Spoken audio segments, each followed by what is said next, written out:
All right, it's time for our taste test here. WTOP's Neal Augenstein has been cooking up the burgers, and he did it this morning on something we didn't even know existed before, but it's one of these disposable grills, which was great. One thing we did learn that these disposable grills, Neal, they don't quite get as hot as what we're used to. That's true, and they took quite a while. I think, as you mentioned, I think it took about 40 minutes to grill burgers. We have two plates. We have plate A, and we have plate B. All right, you want to hand me plate A first? We'll start with that. Each of you take a burger Take off a burger of from plate A. Okay, let me just grab this one. Mike's taking one that's probably medium. Bruce likes his hockey puck, so he'll search for one that's. All right. In fact, why don't we now let me just look at this burger here and let everybody know that it looks medium, just a little bit of pink in there. It still is kind of moist, and it has a little bit of char on the outside. So I'm anticipating it's going to be good. It was good. Okay. Now, you're not telling us whether it's grass-fed or grain-fed, right? Not yet. Okay, so now here's... I like that one. Here's plate B. No, wait, I got to switch place here. Okay, plate B. Plate B. I'm grabbing a burger from plate B. I'll be shocked if we can tell the difference. Did you know I put my fork into all the other burgers there for you? All right, now this one looks a little more done, but it does have still a little pink in there. And doesn't look as moist as the previous burger. Ooh, that was good. They're both good. I couldn't tell the difference in a million years.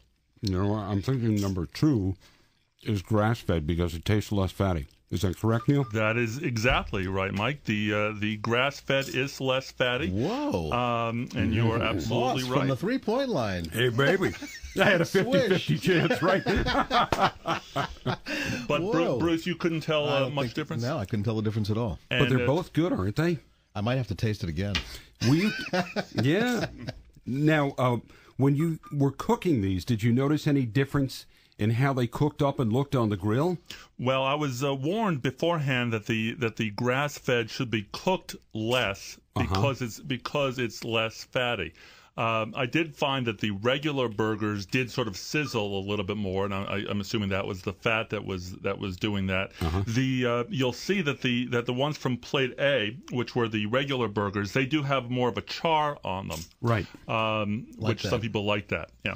And notice if you look at your plate here, there's a little bit more grease underneath burger A, which we know was the corn-fed beef, and there's hardly any that's on plate 2 here, where we had the grass-fed beef. So, I will tell you though, is there a calorie difference and stuff? Well, I'm not sure about that, but I will tell you that I did microwave the both of these, and the grass-fed, there was quite a bit of juice that came out of it. So I think that we probably sacrificed some of the juice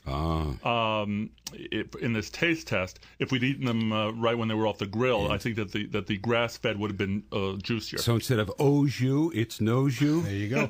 We should definitely follow through with grass-fed fries, I think. Yes. Don't you think? Nice job, our Neal. first proposal was to try steaks, but we ended up with burgers. And we've got we're working on the video right now. That'll be up on WTOP.com shortly. Nice job, Neal. You did a very good job nice cooking. grilling. Our executive Not often chef, you're out Neal the 6 Augenstein. o'clock hour cooking burgers.